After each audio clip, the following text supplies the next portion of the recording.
Okay, so now we are testing the low light at 1080-60 wide field of view, and we're just on full auto still.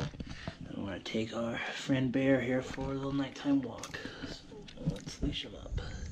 Somebody was definitely smoking marijuana out here. Suburbs.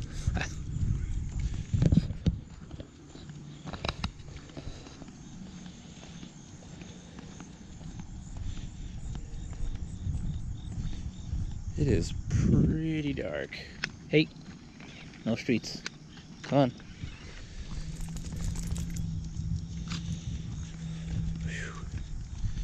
Yeah, that is... Well, we have the ISO limited at 1600, I think, by default. So that's probably why that's doing that. Let me flip around and get some FaceTime. Yeah, I don't think you're gonna be able to see my face very well. But we're coming into some light, so maybe. I don't know, what do you guys think?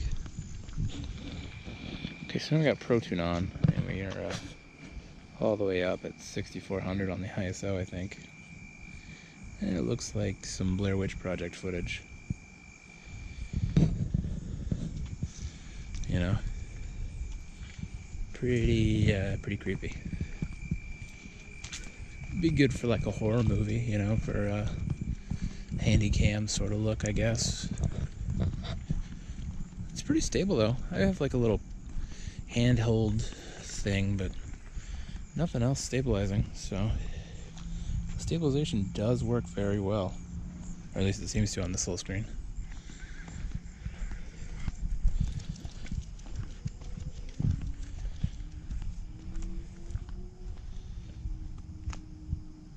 But you know, I've been wrong before about thinking the screen looks stable and then actually not having it be stable at all, so.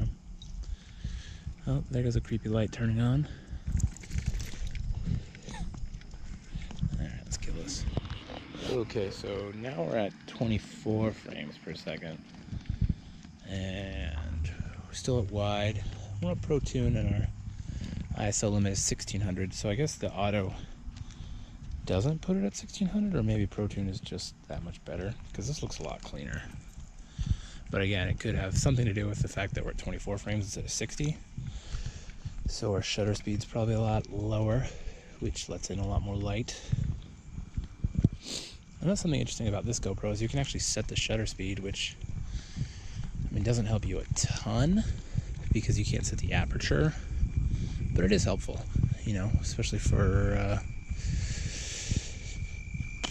trying to think of what you would call that. I mean, for motion blur, but also for, you know, I guess I don't know. Maybe motion blur, I guess that's really all you would call it. Come on.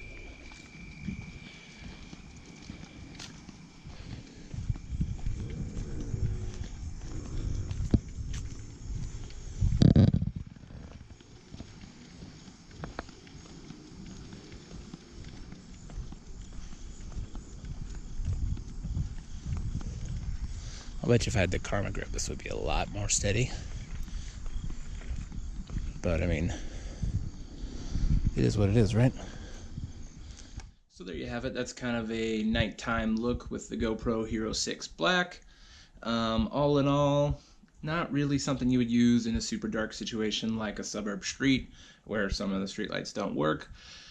But I was pretty impressed with the image stabilization, but I was most impressed with the microphone. All of that audio was recorded just with the GoPro, and you notice there was one moment where it did the auto microphone where it switched to which microphone it wanted, but I mean, there's no audio recorders, there's no lav mic, there's no boom. This is just the GoPro, and I think it sounds great.